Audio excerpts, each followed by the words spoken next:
வாசிக்க வேண்டிய வேத பாடம்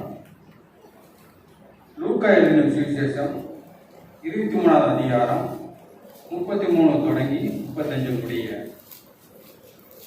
புதிய ஏற்பாட்டின் பக்கம் 121.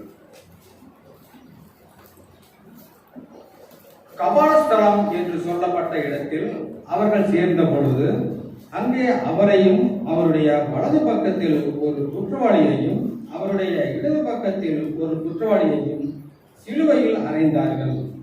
அப்பொழுது இயேசு, பிதாவே, இவர்களுக்கு மன்னியும், தாங்கள் செய்கிறது இன்னதென்று அறியாதிருக்கிறார்களே என்றார். அவருடைய வஸ்திரங்களை அவர்கள் பங்கிட்டு சீட்டு போட்டார்கள். ஜனங்கள் நின்று பார்த்து கொண்டிருந்தார்கள்.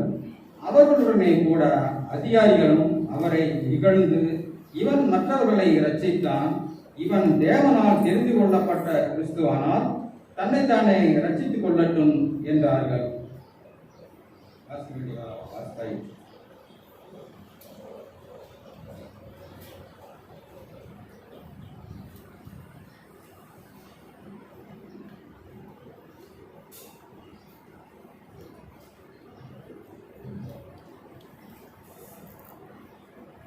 நாம் இப்பொழுது முக்கியமான கடந்து செல்கிறோம். உங்கள் இறுதியும் கலந்தாடுவதாக முதலாவது வார்த்தை குறித்து மிக சுருக்கமாகவே நான் உங்களுக்கு கைவிடுவேன். 7 வார்த்தைகளை நாம் தியானிக்க வேண்டும் 3 மணி நேரத்துக்குள்ளாக. ஆண்டவர் சொன்ன முதலாவது வார்த்தையை நாம் அறிந்திருக்கிறோம். அதாவது, பிதாவே, இவர்களுக்கு மன்னியும், தாங்கள் செய்வது என்னென்று அறியாதிருக்கிறார்கள். லூக்கா எழுதின சுவிசேஷம் 23:4. அதை மறுபடியும் நினைவு கூறுகிறேன்.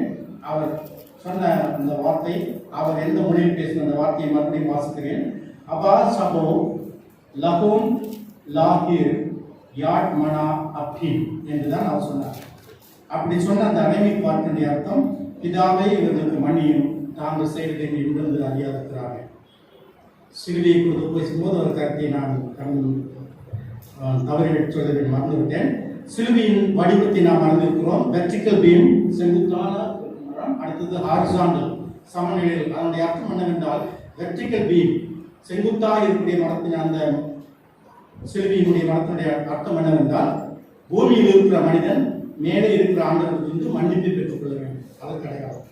ஹாரிசாண்டல், குறுக்காக இருக்கிற மரத்திற்கு அடையினா அதாவது என்னவென்றால், சக மனிதர்களோடு அவன் மன்னிப்பு பெற வேண்டும், அவர்களையும் மன்னிக்க வேண்டும். அதுதான் சிலுவையினுடைய தாற்பயம். சிலுவை அடையாளத்தினுடைய நோக்கம் என்னவென்றால், மனிதன் கடவுளிலிருந்து மன்னிப்பை பெற வேண்டும், தன் சக மனிதர்களையும் அவன் மன்னிக்க வேண்டும். இதுதான் முக்கியம். சரி, இப்பொழுது பிதாவே, இவர்களுக்கு மன்னியும், தாங்கள் செய்வதை நினைந்து அறியாதிருக்கிறார்கள். முதல் வார்த்தையில் பிதாவை அழைக்கிறார். கடைசி வார்த்தையும் பிதாவே, உன்னுடைய கருணையை நாவே ஒப்புக்கொள்கிறேன் என்று சொல்கிறார். ஆகவே ஆரம்பமும் பிதாவே, முடிவும் பிதாவே. ஆகவே ஆரம்பத்தில் பிதாவே, முடிவிலும் பிதாவே. இந்த வேண்டுதல் சிலுவையில் அறையும் ஒவ்வொரு நிகழ்வும் சொன்னார் என்று இறையில் கருத்தரும் கூறுகிறார். ஏதோ ஒரு முறை மாத்திரம் சொல்லவில்லை. அவர் கைகளிலே ஆணி அடிக்கப்படும் பொழுது, பிதாவை, இவர்களுக்கு மன்னியும், தாங்கள் செய்வது என்னதென்று அறியாதிருக்கிறார்கள் என்று சொன்னதாகவும், பிறகு அவர் ஆணிகள் அடிக்கப்பட்டு சிலுவை மரத்திலே அவர் சரீரத்தோடு நிறுத்தும் போதும், பிதாவை, இவர்களுக்கு மன்னியும், தாங்கள் செய்வது என்னென்று அறியாதிருக்கிறார் என்று சொன்னதாகவும், அவருடைய ஆடைகள் ஏலத்தில் கூறி சீட்டு போட்டார்கள், ஏலக்கூறி எடுத்தார்கள். அப்பொழுதும் பிதாவை, இவர்களுக்கு மன்னியும், தாங்கள் செய்து அறியாதிருக்கிறார்கள் என்று அவர்கள் ஆண்டவர் சொன்னதாக ஒரு குறிப்பு கொடுக்கிறது. தன்னை துன்புறுத்தவர்களை மன்னிக்க வேண்டுகிறார். அதோடு மாத்திரமல்ல, தான் என்ன போதித்தாரோ அதை அவர் செயல்படுத்தி காட்டினார். ஒரு கணத்தில் அறைந்தவனுக்கு மறுகணத்தில் திருப்பி கொடு, உங்களை நிந்திக்கிறவருக்காகவும் துன்பப்படுத்துவதற்காகவும் ஜெபம் பண்ணுங்கள் என்று போதனையை கொடுத்த அதே ஆண்டவரால் இயேசு தன்னுடைய வாழ்க்கையிலே அதை செயல்படுத்தி காட்டுகிறார். தன்னை காரி உணர்ந்தவனையும் மன்னிக்கிறார், கன்னத்தில் அறைந்தவனையும் மன்னிக்கிறார், தலையிலே குட்டினவனையும் மன்னிக்கிறார், மனமின்றி சிலுவையில் அறைவதற்கு ஒப்புக் கொடுத்த பிலாத்துவையும் அவர் மன்னிக்கிறார், சிலுவையில் அறைந்தவர்களையும் ரோம பேச்சவர்களையும் மன்னிக்கிறார், அதற்கு காரணமான பிரதான ஆசாரியர்களையும் மற்ற யூதர்களையும் அவர் மன்னிக்கிறார், மறுதளித்த யூதாவை கூட அவர் மன்னித்திருக்கிறார். ஆகவே துன்புறுத்தவர்களையும் தன்னை நிந்தித்தவர்களையும் அவமதித்தவர்களையும் ஆண்டவர் மன்னிக்கிறார், மன்னிக்கும்படியாக வேண்டுதல் செய்கிறார். இன்னொன்றை கவனிக்க வேண்டும். மற்றவருடைய பாவங்களை மன்னித்த ஆண்டவர் இப்பொழுது அவருடைய பாவங்களை மன்னிக்க முடியாமல் விடுகிறார். உன் பாவங்கள் உனக்கு மன்னிக்கப்பட்டது என்று இவர்வாதக்காரன் நோக்கி சொன்ன ஆண்டவர் இப்பொழுதும் உங்களை மன்னிக்கிறேன் என்று கூறாதபடி பிதாவினிடத்திலே இவர்களை மன்னியும் ஆண்டவரே என்று மன்னிக்க அவர் வேண்டுகிறார். ஆகவே மன்னிக்கும் சுபாவம் மனிதர்களுக்காக நமக்கு அவசியம். பாவங்களை அவர் செய்த பாவங்களை மன்னிக்க முடியாத ஆண்டவர் மன்னிக்கிறார். சில சமயத்திலே நாம் செய்த பாவங்கள் அவர் நீங்கள் சொன்ன வண்ணமாக காரில் விழுந்தவனையும் தலையில் குத்தினவனையும் சேடு அடைந்தவனையும் மன்னித்தார் என்றால் அவர் தேவனுடைய குமாரன். ஆகவே அவரால் மன்னிக்க முடிந்தது. மனிதர்களாய் நமக்கு அப்படி மன்னிக்க முடியுமா என்று ஒருவேளை நீங்கள் சிந்திக்கக்கூடும். ஒருவேளை சிந்தித்திருக்கக்கூடும். அவர் தேவனுடைய குமாரனாய் இருந்தனாலே எல்லா நிந்தனைகளையும் அவமானங்களையும் தனது இடர்பு வைத்தவர்களையும் சீடு அடைந்தவர்களும் கூட மன்னிக்க முடிந்தது. ஆனால் நமக்கு ஒரு வார்த்தை கேட்டுவிட்டால் அதனால் மன்னிக்க முடியவில்லை. அதை எப்பொழுதுமே மனதில் வைத்துக்கொண்டு என்னை அந்த வார்த்தையினால் திட்டிவிட்டால் அதை என்னால் மன்னிக்கவே முடியாது என்று சொல்லக்கூடிய சுவாபப்பட்டவர்களாக தான் மனிதர்களாக நாம் இருக்கிறோம். ஒரு இதய சிந்தனையால் குறிப்பிடுகிறார். ஆண்டவர் இந்த 33 வருடகால இந்த உலகத்திலே வாழ்கின்ற போது அவர் மனிதனாகவே வாழ்ந்தார். நிசையா விசுவாச பெருமானத்திலே பரிசுத்தாவினால் உட்கூட்டிலிருந்து அவர் மனிதனானார். ஆகவே இயேசு கிறிஸ்து 33 வருட காலம் மனிதனாகவே அவர் வாழ்ந்தார். எதற்காக குறிப்பிடுகிறேன் என்றால் அவரிடத்தில் மனிதனுக்குரிய சுவாபம் காணப்பட்டது. கடவுளுக்கு தாகம் ஏற்படாது, ஆனால் அவருக்கு தாகம் ஏற்பட்டது. கடவுள் கண்ணீர் விட மாட்டார், ஆனால் இயேசு கண்ணீர் விட்டார். அதோடு கூட கடவுளுக்கு களைப்பு ஏற்படாது, ஆனால் அவர் களைப்படைந்தார். கடவுள் தூங்க மாட்டார். இஸ்ரவேலுக்காக உறங்குவதும் இல்லை, தூங்குவதும் இல்லை. ஆகவே கடவுள் தூங்க மாட்டார், ஆனால் அவர் கப்பலின் பின்னணியத்திலே அவர் உறங்கிக் கொண்டிருந்தார். இதையெல்லாம் மனிதனுக்குரிய சுபாவங்கள், மனிதனுக்குரிய தன்மைகள். ஆகவே அவர் மனிதனாக இருந்தார். ஆண்டவராகிய இயேசு கிறிஸ்து மனுஷீகமும் தெய்வீகமும் கலந்த ஒரு அதிசய பிரதி.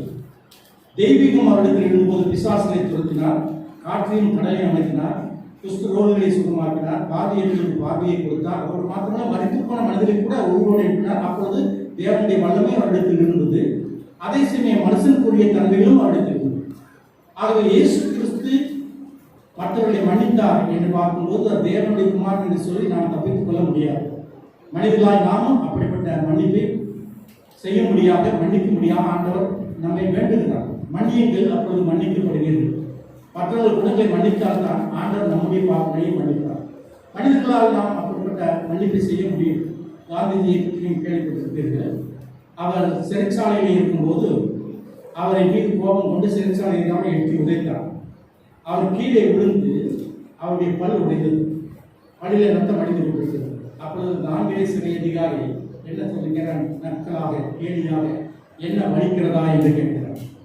அப்பொழுது ரத்தம் வடிந்து, பல்லிலே ரத்தம் அடிந்து கொண்டு கீழே விழுந்திருப்பதுமான அடிபட்டு ரத்தம் அடிந்து கொண்டிருக்கிற காந்திஜி அந்த அதிகாரியை பார்த்து சொன்னார், நான் நீ என்னை எட்டி உதைத்தனாலே கீழே விழுந்து பல் உடைந்து என் பல் வழியினாலே ரத்தம் அடிந்து கொண்டிருப்பதை குறித்து நான் கவலைப்படவில்லை.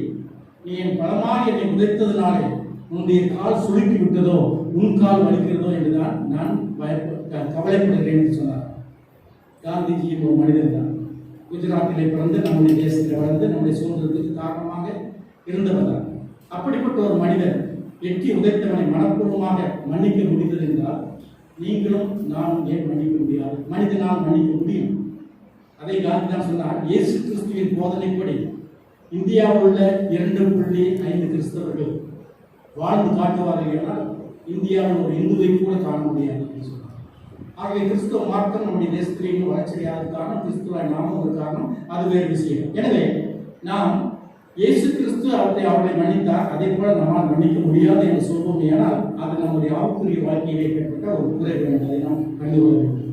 இரண்டாவது அவர் சொன்னது, தாங்கள் செய்வது என்னதென்று அறியாதிருக்கிறார்கள். ஏனென்றால் அவர்கள் சிலுவில் அடைவது மரியாளுடைய மகனை அல்ல, பெத்லகேமிலே பிறந்த பாலன் அல்ல, தச்சனுடைய மகனை அவர்கள் சிலுவில் அடையவில்லை. நேசுகுமாரனை, பிதாவுடைய நேசுகுமாரனை, மேசியாவை, மனுசுகுமாரனை அவர்கள் சிலுவில் அடைந்தார்கள். ஆகவேதான் இவர்கள் செய்வது என்னதென்று அறியாதிருக்கிறார்கள். அவர்கள் சிலுவில் அடைவது மேசியாவை, பிதாவுடைய நேசுகுமாரனை, மனுசுகுமாரனை என்பதை அவர்கள் அறியாது இருக்கிறார்கள் என்று சொல்லித்தான் தாங்கள் செய்வது என்னதென்று அறியாது இருக்கிறார்கள் என்று அவர் வேண்டுதல் செய்கிறார். மன்னிப்பு ஆனது மனம் திரும்புவதற்கு அவசியம். நீங்கள் மனம் மாறினவர்களாக சொல்லலாம், பரிசுத்த ஆவியை பெற்றவர் என்று சொல்லலாம், அந்நிய பாசையை பேசுங்கள் என்று கூட சொல்லலாம். ஆனால் உங்களிடத்திலே மன்னிப்பு மனப்பக்குவம் இல்லாமல் போனால் உங்களுடைய பரிசுத்தாவின் அபிஷேகமும் வீண், உங்களுடைய ரட்சிப்பு என்று உங்களுடைய ரட்சிக்கப்பட்டேன் என்று உங்களால் சொல்லவும் முடியாது, உங்கள் கூறிக்கொள்ளவும் முடியாது. ஆகவே அவர்களை மன்னிப்பு கிறிஸ்துவ வாழ்க்கைக்கும் மனம் திரும்புதலுக்கும் ரட்சிப்பின் அடையாளமே மற்றவர்களை மன்னிக்கும் மனத்தை கொடுத்தார். அந்த மன்னிப்பு மனப்பை நமக்கு இருக்கிறதா என்பதை நாம் அறிந்து கொள்ள வேண்டும். இயேசுவின் வேண்டுதல் அவர்கள் மனம் திரும்பும் வரை அவர்களை கண்டியாதையும் என்று தெரிவிக்கிறார். தாங்கள் செய்வது இன்னென்று அறியாது இருக்கிறார்கள், இருந்தாலும் அவர்கள் மனம் திரும்பும் வரை அவர்களை கண்டியாதீர்கள் என்பது அவருடைய வேண்டுதலே இருக்கிறது.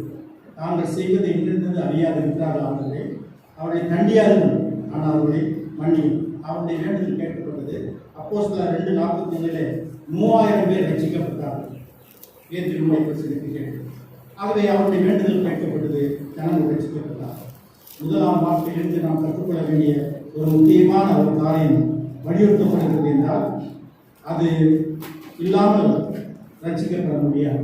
இந்த முதலாம் வார்த்தையிலே மறைந்திருக்கக்கூடிய அல்லது நம்மை வலியுறுத்துகிற அந்த வார்த்தை இல்லாவிட்டால் நாம் ரட்சிக்கப்படவும் முடியாது, நம்மை ரட்சிக்கப்படவும் நாம் ரட்சிக்கப்பட்டவர்கள் நம்ம கூறிக்கொள்ளவும் முடியாது. அதுதான் மன்னிப்பு. மன்னிப்பு 3 பூக்கள் கிறிஸ்துவனுடைய வாழ்க்கையிலே மிக மிக அவசியம். விசுவாசத்தை காட்டிலும் மேலான அன்பு என்ற பூ, 2வது மன்னிப்பு என்ற பூ, 3வது ரட்சிப்பு என்ற பூ.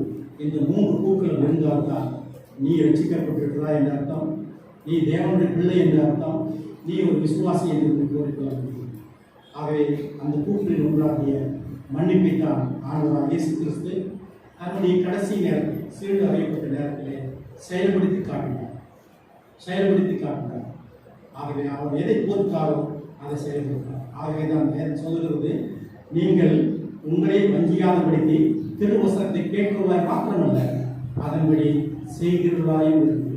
வேத வசனத்தை கேட்பது மாத்திரமல்ல, அதன்படி செய்கிறவராயும் இருங்கள் என்று ஆண்டவர் வார்த்தையை நம்மை வலியுறுத்தி அப்படிப்பட்ட எண்ணத்தோடு ஆண்டவரால் கொடுக்கப்பட்ட எவ்வாறு மற்றவர்களை துன்புறுத்தினவர்களை சிறுவில் அடைந்தவர்களை மன்னித்தார், அதே போல நம்ம நீடித்தவர்கள், கேவலமாக பேசினவர்களை, நமக்கு இடையூறு செய்வர்களை மன்னித்தவர்களாக ஜீவிப்போம், ஆண்டவருடைய பிள்ளைகளாக ஜீவிப்போம். அப்படிப்பட்ட வல்லமையை விளக்கி ஆண்டவராக உங்களுக்கு நடக்கும் என்று சொல்கிறார்.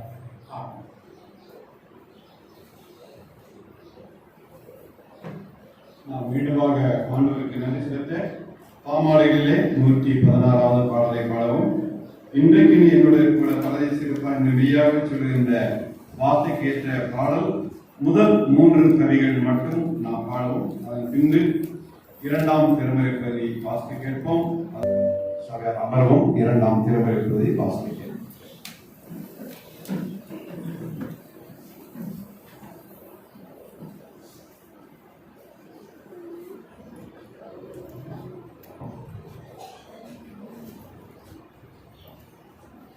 வாசிக்கும்படியாக எழுதியுள்ள 2வது பாடம் பரிசுத்த லூக்கா எழுதின சுவிசேஷம் 23ஆம் அதிகாரம் வசனங்கள் 39 முதல் 43 வரை. லூக்கா 23 வசனங்கள் 39 முதல் 43 வசனம் முடிய. அன்றியும் சிலுவையில் அறையப்பட்டிருந்த குற்றவாளிகளில் ஒருவன், நீ கிறிஸ்துவானால் உன்னையும் எங்களையும் ரட்சித்துக் கொள் என்று அவரை இகழ்ந்தான். மற்றவன் அவனை நோக்கி, நீ இந்த ஆக்கினைக்கு உட்பட்டவனாய் இருந்தும் தேவனுக்கு பயப்படுகிறது இல்லையா? நாமோ நியாயப்படி தண்டிக்கப்பட்டிருக்கிறோம், நாம் நடப்பித்தவர்களுக்கு தக்க பலனை அடைகிறோம். இவரோ தகாதது ஒன்றையும் நடப்பிக்கவில்லையே என்று அவனை கடிந்து கொண்டு இயேசுவை நோக்கி, ஆண்டவரே, நீர் உம்முடைய ராஜ்யத்தில் வரும்போது அடியேனை நினைத்தாலும் என்றான். இயேசு அவனை நோக்கி, இன்றைக்கு நீ என்னுடனே கூட பரதேசில் இருப்பாய் என்று மெய்யாகவே உனக்கு சொல்லுகிறேன் என்றார். வாசிக்கும்படியே தெரிந்து கொள்ளப்பட்ட வேதமான வாசித்தை கிறிஸ்துவே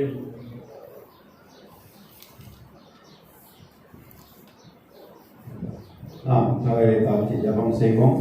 அன்பின் ஆண்டவரே, இந்த பகல் பொழுதிலே நீர் பேசுவதற்காக நன்றி செலுத்துகிறோம். நீர் பேசும் நாங்கள் கேட்கிறோம். இந்த ஜீவ வார்த்தைகள் எங்கள் உள்ளத்திலே ஊடுருவி பாய கிருபை செய்தவர்களே, இதை தாழ்படுத்த நாடுகிறோம் தந்தையே. அன்பான திருச்சிய மக்களே, மும்மணி தியானம் என்பது ஒரு சாதாரணமான தியானம் அல்ல, அவருக்கு தெரியும். ஆண்டவராக இயேசு கிறிஸ்துவை துன்பப்படுத்தி கஷ்டப்படுத்தி அவரை குற்றுயிராக்கி 3 மணி நேரம் நல்ல சொல்வாரே ஹேங்கிங் ஆன் த கிராஸ், சிலுவையிலே அவரை வருத்தி கொண்டிருக்கிறார்கள். ஒவ்வொரு வார்த்தையாக ஆயிரங்கள் சொன்னது போல அரபிக் வார்த்தையிலே ஒவ்வொரு வார்த்தையாக சொல்லிக் கொண்டிருக்கிறார். முதல் வார்த்தை முடிந்த பிறகு 2வது வார்த்தையிலே மிக தெளிவாக சொல்கிறார், இன்றைக்கு என்னுடனே கூட பரதீசில் இருப்பாய் என்று மெய்யாகவே உனக்கு சொல்லுகிறேன் என்றார். அந்த இடத்தை பார்க்கும்போது நல்லா நீங்க கவனிக்கலாம். ஆண்டவர் ஒவ்வொருவரையும் கூர்ந்து கவனித்துக் கொண்டிருக்கிறார். அவர் அக்கிரமக்காரில் ஒருவராக எண்ணப்பட்டார் என்பதற்கு அடிப்படையாகவும், திருடர்களில் ஒருவராக எண்ணப்பட்டார் என்ற அடிப்படையாகவும் 2 பக்கம் 2 கல்வர்களை நிற்க வச்சு அவர்களையும் சிலுவையிலிருந்து பாவம் இல்லாத ஆண்டவராக இயேசு கிறிஸ்துவையும் நடுவிலே வச்சு அந்த வேடிக்கை பார்த்துட்டு இருந்தாங்க. அதுல ஒருவன் பார்க்கிறான், நம்மளும் தப்பு பண்ணதுக்காக இந்த சிலுவையில தொங்குறோம், நியாயம்தான். இவர் ஒண்ணுமே பண்ணலையே, ஆனா இவரை கொண்டு போய் நம்ம மாதிரி அக்கிரமக்காரர் ஒருவராக எண்ணப்பட்டார் என்கிற திருமறை வாக்கியம் நிறைவேறத்தக்கதாக ஆண்டவராக இயேசு கிறிஸ்துவை சிலுவையிலே அறைந்தார்கள் என்று பார்க்கிறோம். மனம் மாறிய அந்த கடலுடைய பெயர் இஸ்மா. அதெல்லாம் மனசுல நீங்க வச்சுக்கீங்க. மனம் மாறாத அந்த கடலுடைய பெயர் எஸ்தா. இவன் 2 பேருக்கு தான் கான்வர்சேஷன் பிட்வீன் 2 thieves என்று சொல்வார்கள். திருடனை பத்தி தானே திருடனுக்கு தெரியும், மற்றவனுக்கு தெரியாது. அப்போ ஒருவன் தான் மனம் மாறிவிட வேண்டும் என்று நினைக்கிறான். அடுத்தவன் நம்ம மாதிரி தானே இவனும் என்று ஆண்டவரை இகழ்ந்து தன்னில ஒன்றாக நினைத்துக் கொள்கிறார். அடுத்தவர் நினைக்கிறார், அப்படி அல்ல, அழகா சொல்றார், நாம நியாயமாக தண்டிக்கப்படுகிறோம். நான் பண்ண அக்கிரமத்துக்காக, நான் செஞ்ச திருட்டுக்காக, நான் செஞ்ச குற்றத்துக்காக இந்த சிலுவையில நான் அறையப்பட்டிருக்கிறேன். அவர் என்ன பண்ணாரு? ஒண்ணுமே பண்ணல. ஆனால் நம்மிலே ஒருவராக நிறுத்தப்பட்டிருக்கிறார். நினைத்து பார்க்கிறார். சிலுவையில் இயேசு அளித்த இந்த மன்னிப்பு கள்வர்கள் 2 பேருக்கும் ஒரு வாக்குவாதத்தை ஏற்படுத்தியது.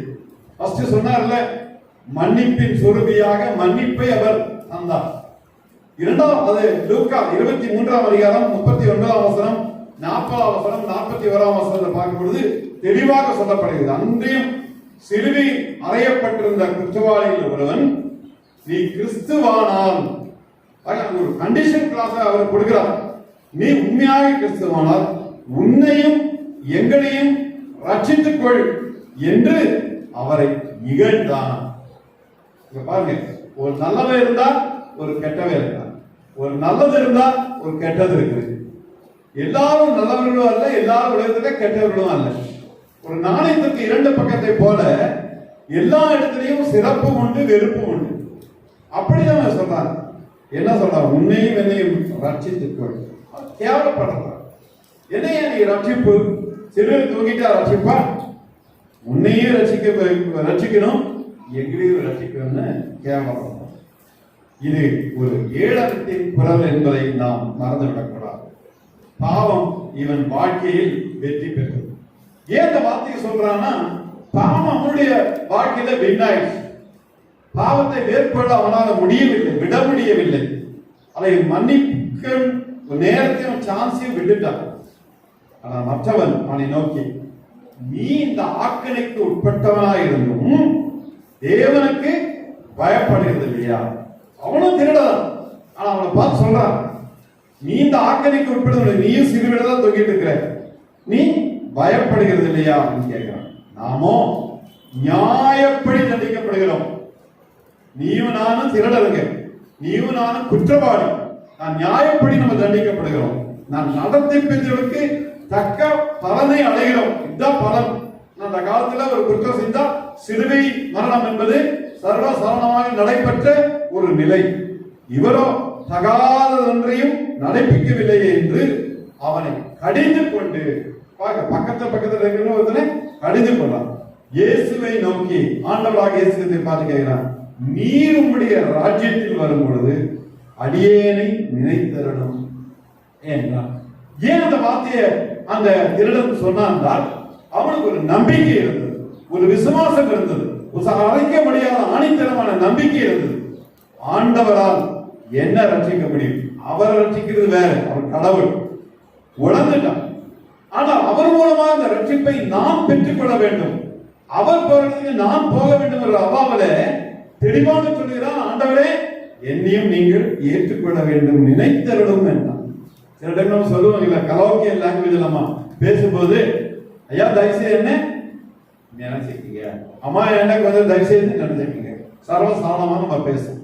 ஆனால் இங்கு அந்த திருடனே சொல்றான், என்னை நீங்க தயவுசெய்து உங்கள் ராஜ்யத்திலே நினைத்துக் கொள்ளுங்கள் என்று கேட்கிறார். இது ஒரு மனம் மாறுதலினுடைய குரல். Change of life. வாழ்க்கையில மாற்றம் வேண்டும். மாற்றம் இல்லாவிட்டால் நீங்களும் நானும் வாழ்ந்து பயணிக்கிறோம். நம் அனைவரும் பாவம் செய்து தேவ மகிமையற்றவர்களானார்கள் திருமறை மிக தெளிவாக உங்களுக்கு எனக்கு சொல்லுது. ஆனா when time comes, ஒரு நேரம் வரும்போது நம்மளை நாம் என்ன பண்ணணும்? மாற்றிக்கொள்ள வேண்டும். அதுக்கு ஆண்டவராக இயேசு கிறிஸ்து வாய்ப்பு கொடுக்கும்போது அதை பயன்படுத்திக் கொள்ள வேண்டும் என்றுதான் ஆண்டவர் விரும்புகிறாரே தவிர பயன்படுத்தாமல் இருந்தால் அந்த ஜவாப் நீங்க தான் நானும் தான் ஏற்றுக்கொள்ள வேண்டும். பாவத்துக்கு செத்து நீதிக்கு பிழைத்தான். அவன் பாவத்துக்கு அங்கேயே ஒரு சமாதி கட்டிட்டான். இனி நமக்கு இந்த தொழில் வேண்டாம், நான் செஞ்சதுக்கு இந்த சிறுவை வரணும், ஓகே, இனி இதோட முடிந்து விடுவதில் ஒரு வாழ்க்கை உண்டு, அது இயேசுவோடு இருக்கிற வாழ்க்கையா இருக்கட்டும் என்று ஒத்துப்பட்டார். இன்னைக்கு வந்திருக்கிற நீங்களும் நானும் எந்த கடனாக இருக்கிறோம்? டிஸ்மாஸா கெஸ்டாஸா? இருவரில் ஒருவர் என்பது அல்ல. நான் இதுக்கு இரண்டு பக்கம் போல, நல்லவனா கெட்டவனா? ஒரு இதுவரைக்கும் ஆண்டவரே நான் கெட்டவனாக இருந்தேன், இப்படியே இருந்துட்டு போறேன்னா அது வேற விஷயம். இதுவரைக்கும் நான் கெட்டவன் தான், ஆனா இந்த விதத்தில் நான் நல்லவனாக போகிறேன் என்றால் ஆண்டவராக இயேசு கிறிஸ்து பக்கத்தில் இருக்கிறார். அடுத்த பக்கம் ஒரு திருடன், இந்த பக்கம் ஒரு திருடன், நடுவில் ஆண்டவராக இயேசு. அவரை பார்த்த உடனே, அவருடைய முகத்தை பார்த்த உடனே தன்னுடைய வாழ்க்கையை அவன் மாற்றிக் கொள்கிறான். லூக்கா எழுதின நற்செய்தி நூல் 23ஆம் அதிகாரம் 43ஆம் வசனத்திலே இயேசு அவனை நோக்கி சொல்லப்படுவதை பார்த்து, இன்றைக்கு நீ என்னுடனே கூட பரதீசில் இருப்பாய் என்று மெய்யாகவே உனக்கு சொல்லுகிறேன் என்றார். பட்டனே பாருங்க, இன்ஸ்டன்ட். அப்பவே இன்றைக்கு, நாளைக்கு நீ வா, அடுத்த வாரம் நான் கூப்பிட்டுக்கிறேன், ஒரு வருஷம் கழிச்சு கூப்பிட்டுக்கிறேன், உனக்கு பின்னாடிதான் ரட்சிப்புன்னு ஆண்டவர் சொல்லவே இல்லை. இயேசு அவனை நோக்கி இன்றைக்கு. ஆண்டவருடைய காரியங்களை என்னைக்கு யோசிச்சு பாருங்கள், என்னைக்குமே போஸ்ட்போன்மெண்ட் இருக்கவே இருக்காது, ஒரு நொடி கூட இருக்காது, ஒரு இமைப்படும் இருக்காது.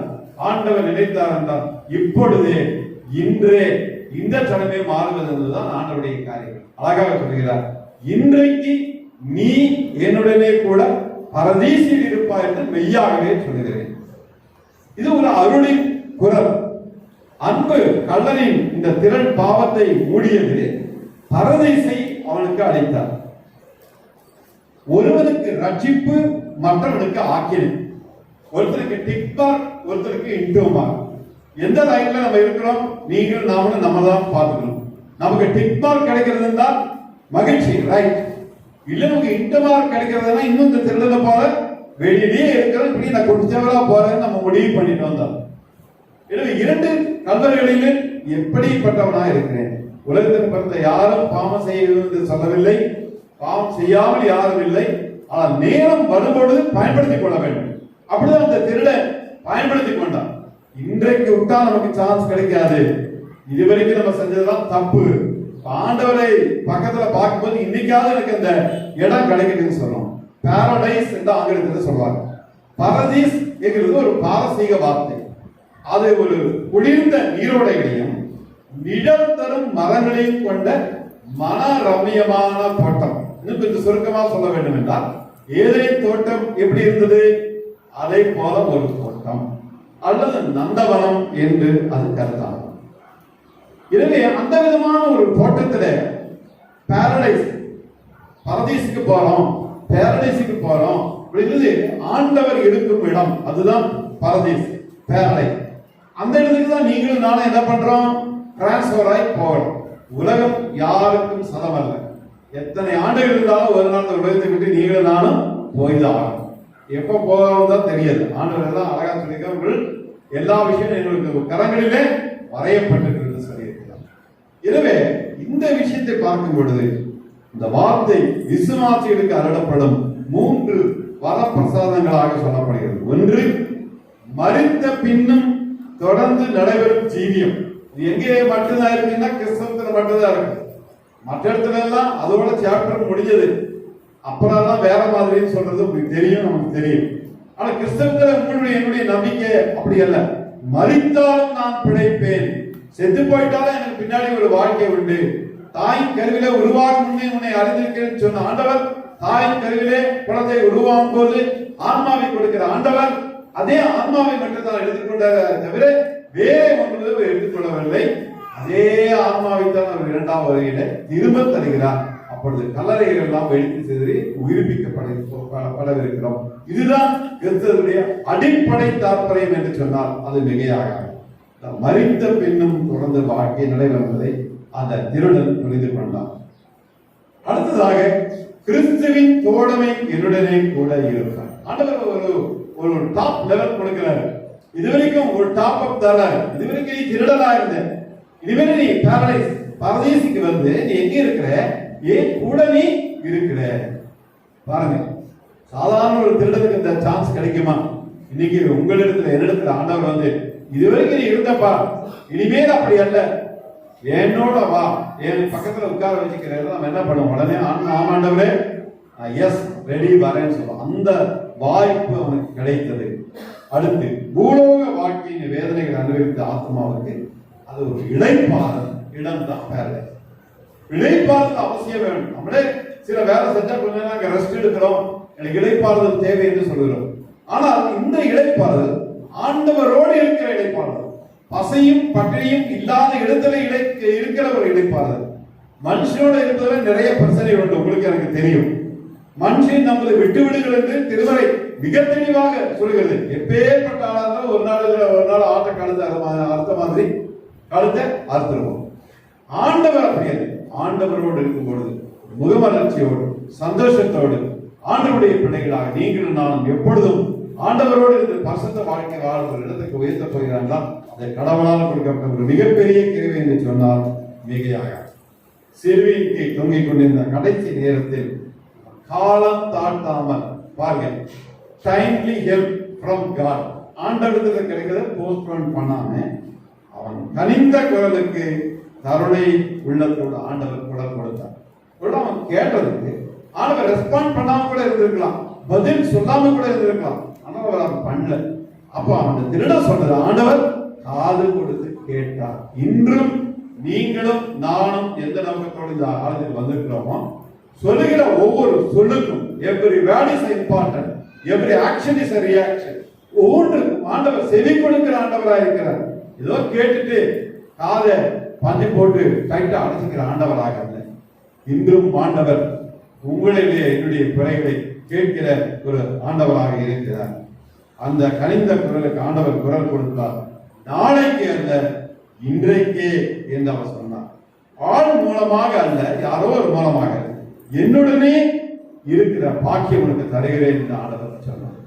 ஏசாயாவின் நூல் 52ஆம் அதிகாரம் 2ஆம் வசனம் 5ஆம் வசனத்துடைய சுருக்கத்தை நாம் பார்க்கும் பொழுது, தலையில் முள்முடி சூட்டப்பட்டவராக, முகத்தில் ரத்தம் சொட்ட சொட்ட, கை கால்களில் ஆணி அடிக்கப்பட்டு, வாரினால் அடிக்கப்பட்டு, பார்க்க மிகவும் அவலட்சணமாயிருந்தார். அவள் முகம் ரூபம் நல்லவராக இருக்கவில்லை, முகம் வந்து அவலட்சணமா மாறிட்டு. காரணம்னா இவ்வளவு கஷ்டப்பட்டதுனால. ஆனால் அவர் பட்ட பாடுகள் நமக்காக என்று அறியும் பொழுது மிகவும் அழகுள்ளவராக தோன்றுகிறார். சிலுவை குறித்து அல்லாமல் வேறு எதை குறித்து நான் மேன்மை பாராட்ட கூடாது. சிலுவை மட்டும்தான், வேற எதை குறித்து நம்ம பாராட்ட கூடாது. நம்ம முதல் சொன்ன ஆண்டவர் தலையில இருந்து கால் வலிக்கும் வைத்திருக்கிற அந்த காரியங்களிலே ரத்தம் சொட்ட சொட்ட அங்க இருக்கும் பொழுது எவ்வளவு கஷ்டம். நம்ம உடம்பு ஒரு சொட்டு ரத்தம் வெளியில வந்தா ஆமான்னு கத்துறோம். ஆக்சிடென்ட் பார்க்கும் பொழுது வருத்தப்படுறோம். எவ்வளவு ரத்தம் வெளியேற்று அந்த ரத்தம் உள்ள எந்த குரூப்போ ஏற்றியாகும். கதைகளான ஒரு நிகழ்வு அதை இங்கு சொட்டு சொட்டாக ரத்தம் ஆண்டோடு உதவிலிருந்து வெளியில் வந்து கொண்டு யாருக்காக?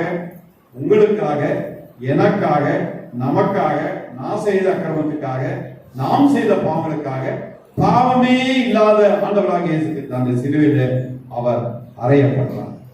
அதனால இந்த மனம் மாறிய கடவுளுடைய நிலைமை எப்படி இருந்தது என்றால், ஒன்று தன் நிலை உணர்ந்தார். ஒவ்வொருவனும் ஃபர்ஸ்ட் நம்மளை நம்ம மற்றவங்களை ஈஸியா குற்றம் சொல்லிடுறோம், ஓகே. ஆனா என்ன பாக்குறோமா? நான் பாக்குறேன், நான் கரெக்டா இருக்கிறேன்னா, நான் சரியா இருக்கிறேன்னா, if I am all right, if I am right, everything okay.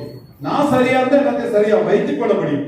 நான் சரியில்லைன்னா மற்றவங்க எப்படி சரியா வைக்க முடியும்? கண்டிப்பாக வைக்க முடியும். அதனால தன் நிலையை எண்ணி இயேசுவின் பெருந்தன்மையோடு ஒப்பிட்டு பார்த்தான். உண்மையான பானவ உணர்வு அவனை இயேசுவுக்கு நேராக வழி நடத்தியது. இரண்டாவது குறிப்பாக பார்க்கும் பொழுது ஆண்டவரின் உயரிய நிலையை அறிந்தான், புரிஞ்சுக்கிட்டான். பேசிக் இண்டெக்ஸ் ஆஃப் மைண்ட் சொல்வார்கள், அகத்தின் அழகு முகத்தில் தெரியும் சொல்வார்கள். ஆண்டவராக இயேசு கிறிஸ்துவுடைய இந்த முகத்தை பார்த்தோன்னா புரிஞ்சுக்கிட்டான் எப்படிப்பட்ட முகம் என்று. தன்னை போல ஒரு குற்றவாளியாக அவர் சிலுவையில் இருப்பாங்க. அவன் கண்ணீர் விட்டான்.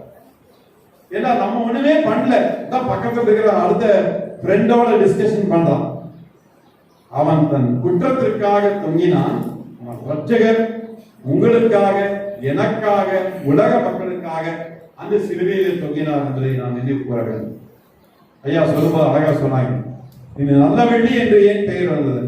நினைக்கிறோம், வருஷம் தானே நினைக்கிறோம், எப்போதுதான் நினைவு கூறுகிறோம், விட்டுட்டா என்ன அப்படின்னு கூட நினைக்கிறோம். அதற்காக அந்த நாள்ல ஆண்டவராக இயேசு கிறிஸ்து எனக்காக மரித்தார் என்பதை நினைவு கூறத்தக்கதாக தான் அந்த நாள். அதனாலதான் நல்ல வெள்ளி என்கிற வார்த்தையை நமக்கு தந்திருக்கிறாங்க. மூன்றாவதாக உயரிய விசுவாசம் கொண்டார். ஆண்டவரே நம்முடைய ராஜ்யத்தில் வரும்பொழுது அடியேனை நினைத்தரணும் என்றார். பாருங்க, total surrender to the capital தான்.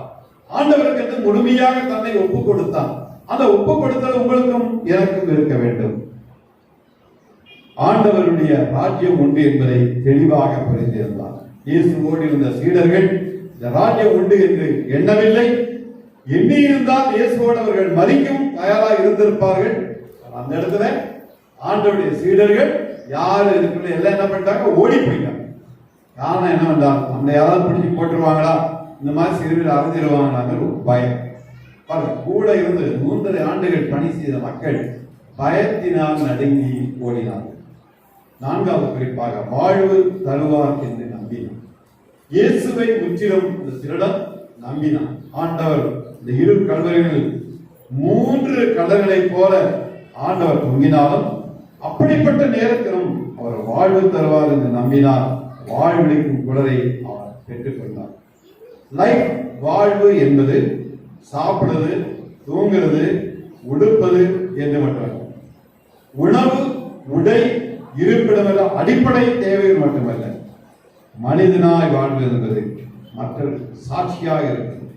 அதுவும் தன்னுடைய சாகும் வரை, கடைசி நிமிடம் வரைக்கும் மெய் வாழ்வை அவன் ஆண்டவரிடத்தில் பெற்றுக்கொள்ள துடிக்கிறான் என்பதை நாம் பார்க்கிறோம்.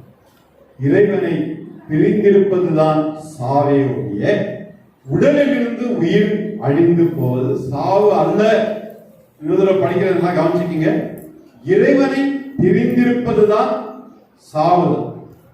உடலிலிருந்து உயிர் அழிந்து போவது சாவு அல்ல என்பதை அவன் அறிந்து கொண்டான். எங்க தெரிஞ்சுக்கிறான்? சிலுவை தோட்டத்திலே அவன் அறிந்து கொள்கிறான். நம் வாழ்வில் கழிந்து போன 3 காரியங்கள் திரும்ப உங்களுக்கு இருக்கும். Never comes in our life. ஒரு நாளும் வராது. கழிந்து போன காலம். Past is past. yesterday is dead, forget it. today is here, use it. நேற்று என்பது நீங்கள் நினைச்சு கூட பார்க்க முடியாது, முடிந்த ஒன்று. அதனாலதான் காலம் முடிவதற்கு முன்பாக காலத்தை நீங்கள் நானும் பயன்படுத்திக் கொள்ள வேண்டும் என்று விரும்புகிறோம். அடுத்ததாக எரிந்த அம்பு. அம்பை எரிஞ்சிட்டோன்னா திரும்பி வருமாறு போனது. மூன்றாவது பேசிய பேச்சு ரொம்ப முக்கியமான. வார்த்தையை வெல்லும், வார்த்தையை கொல்லும். நமக்கு நன்றாக தெரியும். ஏன்னா பெரிய பிரச்சனை வரும், ஐயா இந்த மாதிரி பேசிட்டாங்க, மன்னிக்கவே முடியாதுன்னு பிடிவாதம் நிற்பாங்க. ஸோ நம்ம பேசுறதுக்கு முன்பாக யாரிடம் பேசுகிறோம், எப்படி பேசுகிறோம், இதற்காக பேசுறவங்க யோசித்து பேசுங்க. ஒருவேளை ஸ்லிப் ஆஃப் டங் தவறாக இருந்தாலும் மன்னிப்பு கேட்கிறது தப்பே இல்லை.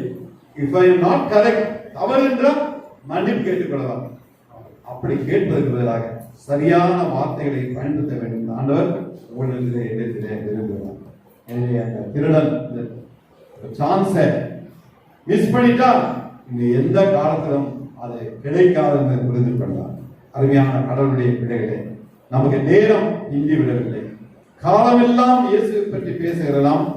வாழ்வழிக்கும் வள்ளலாகிய ஆண்டவராகிய இயேசு கிறிஸ்துவின் குரல் கேட்டுக்கொண்டே இருக்கு.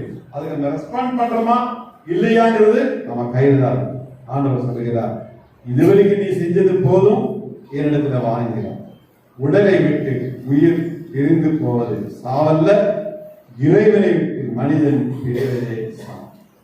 உடலை விட்டு உயிர் பிரிந்து போவது சாவல்ல. உடலை விட்டு உயிர் பிரிந்துட்டா நம்ம செத்துட்டோம், டெட் பாடி நினைக்கிறாங்க. அல்ல, இறைவனை விட்டு ஆண்டவராக இயேசு கிறிஸ்துவை விட்டு மனிதன் பிரிவதே சாவு. அதனுடைய கருத்து என்ன? பாவம் செய்த ஆத்மாவே சாகும். அவ என்ன பண்ணிருக்கோம்? நம்ம பாவம் அக்கிரமம் செஞ்சிருக்கிறோம், அதனாலதான் சாகிறோம். நம்ம ஒத்துக்கிறோம், இல்லைன்னு சொல்ல முடியாது. அன்பு நாளின் குரல், வா பாவி வா என்ற ஆண்டவர் அழைக்கிறார். யாராயிரம் வா என்று நம்மை அழைக்கும் போது, ஆண்டவரே நீர் என்னை பரதேசிக்கு அழைத்து செல்லும் என்று ஆண்டவரத்தில் நீங்கள் நானும் கேட்டுக்கொள்வோம். சிலுவை ஒருவருக்கு சாபமாகவும் மற்றவனுக்கு ஆசீர்வாதமாகவும் அமைந்தது. நம்முடைய நிலைமை என்ன? நம்ம எஸ்டாஸ் மாதிரி இருக்கோமா, பிஸ்மாஸ் மாதிரி இருக்கோமா? நல்லவர்களா கெட்டவர்களா? இந்த ஆளுக்கு வரும்போது நம்ம கெட்டவனா வந்திருக்கலாம், வெளியில போகும்போது அப்படி போகக்கூடாது, நல்லவனா போகணும். கெட்டவனா வந்தா கெட்டவனாகவே போகக்கூடாது. மனம் திரும்பிய மைந்தனா எவ்வாறு total surrender to the capital God என்று ஆண்டவரத்துல சரண்டர், அது போல நாம் ஆண்டவருடைய பிள்ளைகளா. ஆண்டவர் இரண்டாவது வார்த்தை மிக தெளிவாக, இன்றைக்கு நீ என்னுடைய கூட பரதேசில் இருப்பாய், பேரடைஸ். அந்த ஆசீர்வாதத்தை நீங்களும் நான் பெற்றுக்கொள்ள கர்த்தர் கிருபை செய்வாராக. ஆமாம், ஜெபம் செய்வோம். அன்பின் ஆண்டவரே, இந்த வேலைக்காக நன்றி இருக்கிறோம். நீ தந்த ஆழமான இந்த இரண்டாவது வார்த்தைக்காக நன்றி இருக்கிறோம் சுவாமி. நாங்கள் எவ்விதத்தில் இருக்கிறோம் உணர்வை தவிர இயேசுவின் வாழ்க்கை